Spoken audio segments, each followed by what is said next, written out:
Jóvenes, muy buenos días. Em, en el contexto de la unidad número uno del programa de base biológica del comportamiento, nos encontramos todavía en la parte que tiene que ver con estudiar la estructura y función de la célula. Em, Básicamente hemos tratado de insistir acá en que este estudio sobre la estructura y función de la célula es algo que tiene que hacerse en función de poder explicar el comportamiento humano, que es el propósito general de la asignatura. De esta manera, nosotros habíamos comenzado a analizar la estructura y función de la membrana celular. Y respecto a eso, dijimos que primero íbamos a abordar la parte que tenía que ver con la estructura y en segundo lugar con la parte relacionada con la funcionalidad de la membrana. Eh, Ahora bien, por lo primero, en relación a la parte estructural, nosotros habíamos adelantado acá de que desde el punto de vista estructural, la parte básica, la estructura fundamental y básica de la membrana celular es más o menos transversal en todos los tipos de células, en todos los tipos de células animales. Entonces, en ese sentido, reconocer en primer lugar la composición de un tipo particular de lípido en la membrana que se conoce con el nombre de fosfolípido. Estos fosfolípidos, como se ven o se aprecian en este diagrama, están dispuestos en una doble capa con sus cabezas polares tanto hacia el exterior como hacia el interior de la célula y con las colas, perdón, que son apolares hacia el centro, separadas estas por un intersticio. Esta es la estructura básica de cualquier tipo de membrana plasmática en las células animales, donde esta parte que tiene que ver con la bicapa de fosfolípidos resulta ser entonces transversal a todos los tipos de células. Ahora bien, si esta es la estructura básica de todos los tipos de células, ¿qué es lo que hace la diferencia de célula en célula desde el punto de vista de la membrana? ¿Qué es lo que hace la diferencia de membrana en membrana? Bueno, básicamente el tipo de proteína que puede integrar la membrana, donde desde el punto de vista de la disposición de las proteínas, eso quiere decir desde el punto de vista de su ubicación en la bicapa de fosfolípido, todas las proteínas son clasificables en estas tres categorías. Bien pueden ser proteínas periféricas, aquellas que se encuentran en la superficie, proteínas integrales, aquellas que se encuentran incrustadas dentro de la bicapa de fosfolípidos, y una tercera categoría que son las proteínas integrales transmembranosas, aquellas que, como se aprecia en este diagrama, una proteína integral transmembranosa es aquella que atraviesa de lado a lado la bicapa de fosfolípidos, abriendo una especie de canal de comunicación entre el medio extracelular y el intracelular.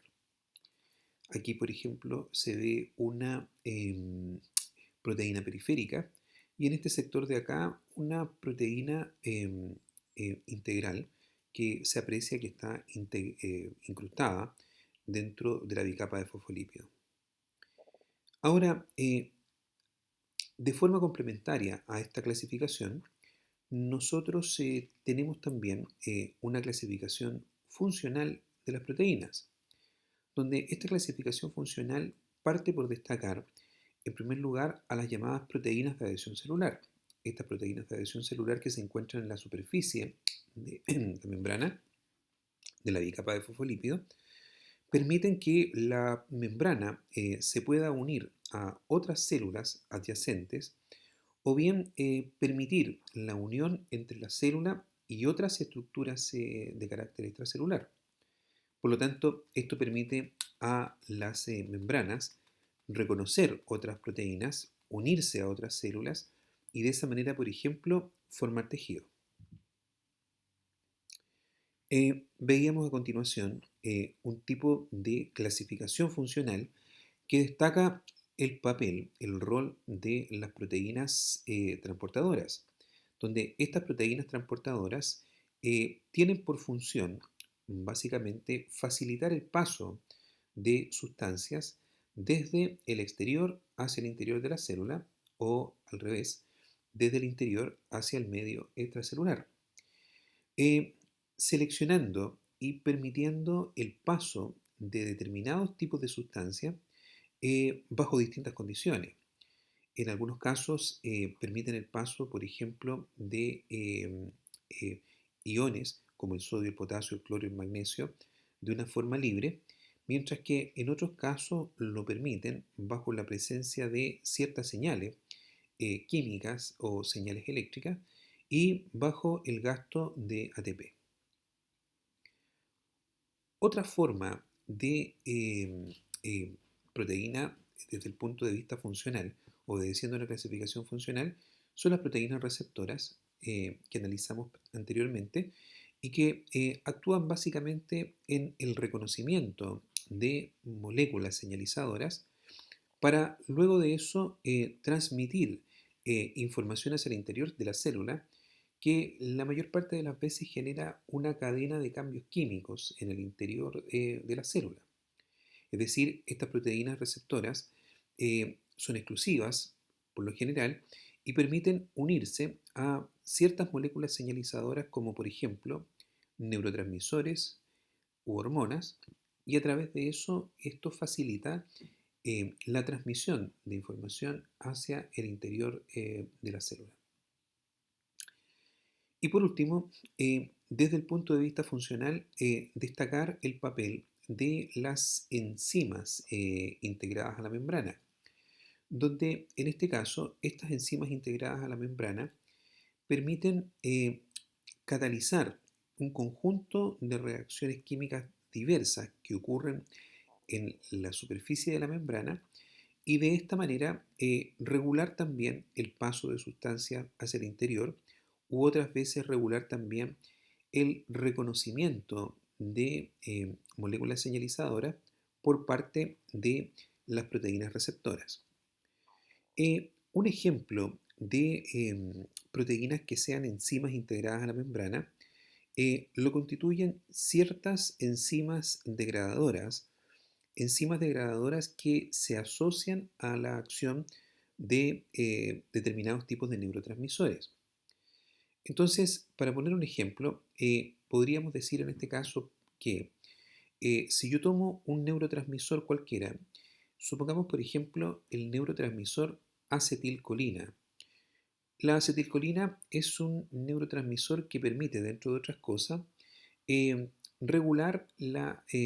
intervención de la musculatura voluntaria, es decir, permitir la unión neuromuscular y que a partir de eso el cerebro y el tejido nervioso puedan entregar órdenes a los músculos para que los músculos se muevan. La acetilcolina es el neurotransmisor que permite realizar este tipo de función y por lo tanto permite en la unión neuromuscular de que se puedan mover los músculos. Ahora bien, eh, la acetilcolina como neurotransmisor se encuentra asociada específicamente a una enzima degradadora que es la acetilcolinesterasa. La acetilcolinesterasa actúa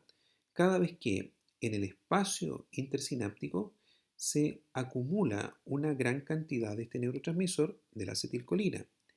Y por lo tanto, cuando hay una acumulación sobre ciertos niveles normales de acetilcolina, la acetilcolinesterasa, la enzima degradadora, degrada al neurotransmisor y permite que la neurona presináptica lo reabsorba, lo pueda reintegrar a las vesículas. Ahora bien, si yo, por ejemplo, en este caso,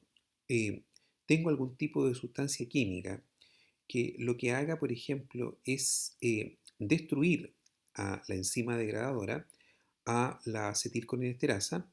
lo que logro con eso básicamente es que se acumulen grandes cantidades de acetilcolina en el espacio intersináptico. Esta acumulación excesiva de acetilcolina, producto de la desaparición de la acetilcolinesterasa, podría generar, por ejemplo, que el neurotransmisor acetilcolina esté permanentemente activando los receptores de la acetilcolina en los músculos y por lo tanto aumentando el tono muscular. Si aumenta excesivamente el tono muscular, esto puede producir una parálisis por rigidez, un tipo de parálisis que se llama parálisis espástica, y esto podría generar en casos extremos eh, la paralización, por ejemplo, de la musculatura respiratoria, la paralización, por ejemplo, de la musculatura del corazón, y con eso generar la muerte. Este tipo, por ejemplo, de acción de inhibición de la enzima degradadora, en este caso la acetilcolinesterasa, este tipo de acción la realizan, por ejemplo, ciertos compuestos como los órganos fosforados, que los órganos fosforados se encuentran presentes en algunas armas químicas conocidas como, por ejemplo, el gas sarín, y que a través de eso logran cumplir su cometido. eh, Quise presentar este ejemplo con el único propósito que se entienda la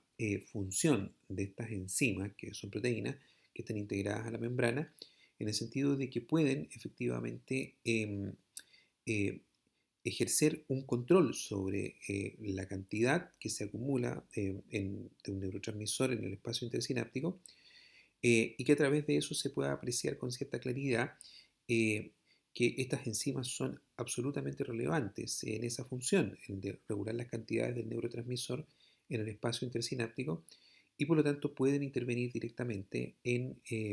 el comportamiento. Ok, entonces básicamente lo que hemos revisado son los distintos tipos de proteínas que se encuentran asociadas a la bicapa de fosfolípido, y a través de eso nosotros podemos dar cuenta de este modelo que recibe este nombre, modelo de mosaico fluido de Singer y Nicholson, que propone justamente de que las membranas animales se encuentran compuestas justamente por estos niveles estructurales, esta bicapa de fosfolípidos, y las proteínas que de alguna manera se encuentran dispuestas en diferente número o proporción a lo largo de la membrana plasmática. Bien, habría que agregar a continuación entonces ahora lo que tiene que ver con las funciones que se encuentran asociadas a la membrana celular, donde estas funciones asociadas a la membrana celular tienen que ver, en primer lugar, por supuesto, con establecer un límite que permite, en este caso, definir un espacio intracelular y un espacio extracelular, eh, haciendo las veces como una especie de, entre comillas, piel de la célula al definir estos espacios del interior al exterior.